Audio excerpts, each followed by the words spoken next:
Depois de uma semana em que o Legislativo só analisou vetos presidenciais, o plenário pode voltar a tratar de temas que acabaram adiados para esta semana que está começando.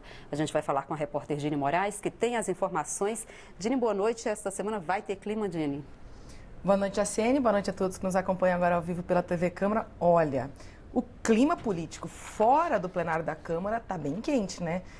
Lembrando, semana passada teve a votação no Supremo Tribunal Federal do habeas corpus do ex-presidente Lula. Acabou que no final de semana o ex-presidente Lula acabou preso. Então, ou seja, aquele clima que já estava, já havia uma certa disputa, uma certa ansiedade a respeito do desfecho que se daria a respeito da condenação do presidente Lula, agora se confirmou, né? Ele acabou sendo preso. E para você ter uma ideia, toda essa agitação fora do plenário da Câmara, que aí coloca em disputa dois lados, né? Esquerda, direita, a condenação do Lula, quem é a favor, quem é contra. Tudo isso, Dini, não tem como ter impacto, não tem como não ter um impacto direto no plenário, né? Exato, porque na verdade é uma discussão política, a gente está num ano eleitoral, então é impossível não impactar os discursos políticos também. E o que acontece? Amanhã de manhã, são três reuniões que vão acontecer três reuniões bem importantes e que possivelmente vão definir aí o andamento da pauta dessa semana. Amanhã de manhã, a bancada de oposição vai se reunir, então todos os partidos e parlamentares oposicionistas de oposição ao governo Michel Temer vão se reunir e vão decidir o que eles vão fazer durante essa semana. Ao meio-dia, tem um almoço marcado na residência oficial da presidência da Câmara com o presidente Rodrigo Maia, com todos os líderes partidários, isso de oposição e da base governista. Então, esse almoço, na verdade, é uma reunião almoço, né? Sim. Pode também definir muita coisa do que vai acontecer no plenário da Câmara esta semana. E também, depois, à tarde, às 13h30, tem uma reunião de líderes marcadas aí já aqui na Câmara dos Deputados, a reunião de líderes oficial. O dia começa cedo, com muitas reuniões, com muitas conversas, né, para tentar definir aí uma pauta, os assuntos, o que pode ir ou não uma votação essa semana. Agora, semana passada, foi votação de vetos. Depois dessas conversas, o que pode vir, então, a ser votado ou a ir para a pauta, né, de votações? Então, Jaciene, aquela prioridade do governo de pautas econômicas continua na pauta oficial do governo e nessa semana entrou mais um item, que é a questão do mandato do presidente e dos diretores do Banco Central. Hoje, eles não, apesar de passarem, né, por sabatina, eles são indicados pelo presidente da República, passam por uma sabatina no Senado, mas eles não têm um mandato definido, não tem a quantidade de anos, um prazo que eles devem ficar no cargo. Esse projeto de lei quer definir um prazo, existe aí um substitutivo aqui da Câmara que determina um prazo, por exemplo, de 3 anos, mas a gente ainda não sabe se é esse texto que será definitivamente votado, mas o item já está na pauta. E tem outros assuntos também da pauta econômica que a gente vai explicar melhor numa reportagem que eu fiz antes. Vamos ver? Vamos lá. Na verdade, a gente não vive muita normalidade aqui nessas últimas 2 semanas, né? O comentário do deputado Ságuas Moraes resume o sentimento recente quanto às votações do plenário. Com o julgamento do habeas corpus do ex-presidente Lula no Supremo Tribunal Federal e as negociações decorrentes da janela para mudança de partidos, na semana passada, o principal espaço de votações da Câmara não foi além da análise de vetos presidenciais. Outras propostas foram até lidas, mas tiveram a votação adiada. Entre elas, medidas que se esperam efeitos bem práticos, como a mudança no cadastro positivo, que promete favorecer de fato quem paga as contas em dia. O Brasil vive uma contradição. Nós temos o menor juro nominal da nossa história e na ponta da linha esse juro não existe. Hoje a taxa Selic no Brasil é para inglês e para o governo pagar. Então, nós não podemos ignorar a realidade que nós estamos vivendo. O spread bancário brasileiro é muito grande, o que inibe investimentos e o que faz com que as famílias brasileiras se endividem mais por esse spread. O cadastro positivo é uma das leis que vai ao encontro da diminuição desse spread bancário. Esse é um tema que está atrasado, nós já deveríamos ter votado ano passado esse projeto do cadastro positivo. Vai ajudar, sobretudo, em relação ao esforço que tem que ser feito de maneira crescente na redução dos juros. O Brasil ainda tem um juros que é oferecido ao cidadão muito alto. A taxa Selic está baixando, mas os juros que é oferecido pelos bancos, cheque especial o cartão de crédito são absurdos.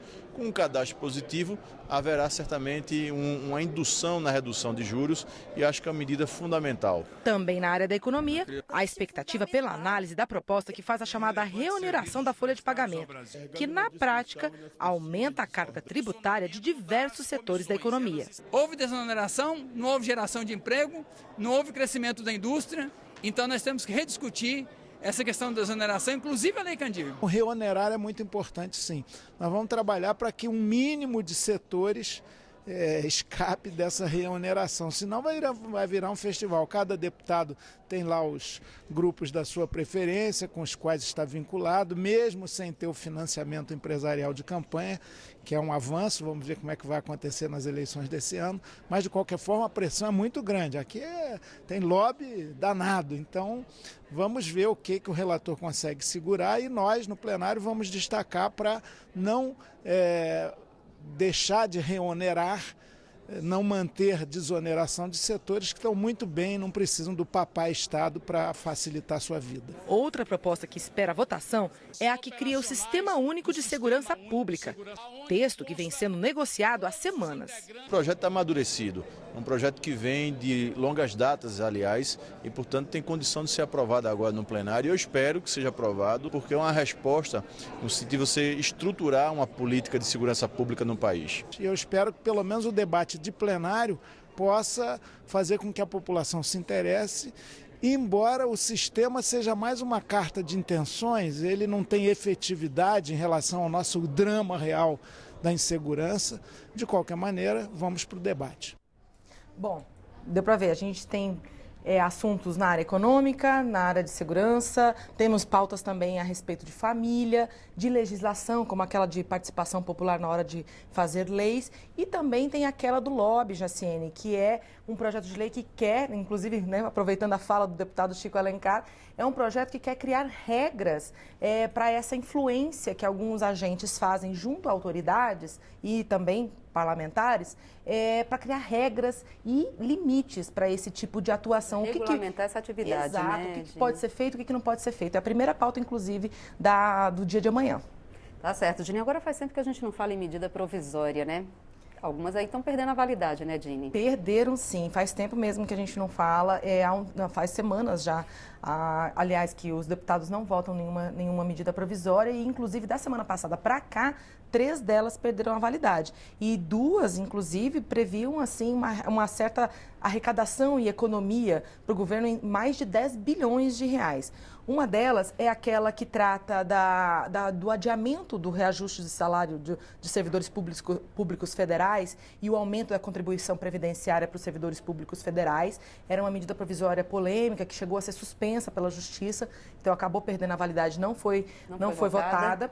A outra, ela trata da mudança da cobrança do imposto de renda sobre fundos fechados de investimento. O governo esperava só com essa daí arrecadar cerca de 6 bilhões de reais agora em 2018.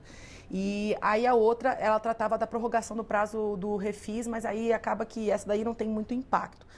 Com essas 3 que caíram da semana passada para cá, já são 5 que acabaram caindo, ou tendo prazo expirado sem se converter em lei. E aí eu quero destacar o seguinte, Jaciene, tem mais 2 medidas provisórias que vencem daqui 2 semanas. Ou seja, o prazo já está apertado, né? Super curto o prazo. Uma delas é aquela que muda pontos da reforma trabalhista, muda cerca de 20 pontos, são 17 pontos da reforma trabalhista, entre eles aquele polêmico trabalho intermitente, que autoriza a pessoa a ser paga por horas ou por dias. E é uma regulamentação super complicada. Para você ter uma ideia, até hoje não foi nomeado o relator da comissão especial para falar da medida provisória. Ou seja, outra proposta que corre risco também, né, Dini? Provavelmente não será votada também. Tá certo, Dini. Muito obrigada pelas informações. Até mais, Jaciene. Boa semana a todos.